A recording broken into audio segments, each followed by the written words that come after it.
કોટડી ગામમાં કોટડીયા પરિવાર અમે 5 ભાઈ વસાડે જે આખા ગામમાં કલર કર્યો છે 265 ડોલ નેરોલ કલરની વાપરી 4000 બેગ સિમેન્ટ વાપરી પ્લસ એક 78,000ના ખર્ચે કોટડી ગામમાં રામજી મંદિર, શિવ મંદિર, રાધાકૃષ્ણ મંદિર બનાવ્યું.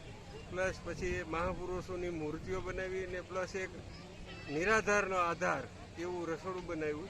તે ટોટલી 2 કરોડની આજુબાજુનો મેં કોટડીયા પરિવાર 5 ભાઈઓ શાળે ખર્ચો કર્યો છે બધો અને આખા ગામને અર્પણ કર્યું. એનું લોકાર્પણ તરીકેનો આજનો અમારો પ્રોગ્રામ હતો. 2000 માણસોનું આજે રસોડું હતું અને અમરેલીથી કૌશિકભાઈ વેકરિયા સાંસદ, અમરેલીના સાંસદ ભરતભાઈ સુતરિયા, જેવી કાકડિયા ને તરોડા ગુરુકુળથી સંતો પધાર્યા હતા. પછી સત્તાધારથી વિજયબાપુ પધાર્યા હતા અને બગસરાથી વિવેક સ્વામી પધાર્યા હતા અને બાકી બધા અમદાવાદ, સુરત, મુંબઈથી બધા મારા મિત્ર સર્કલ આવ્યા અને બધાને મને સાથ સહકાર આપ્યો અને અમારું કામ ઉજળું છું. જય ભારત, જય હિન્દ.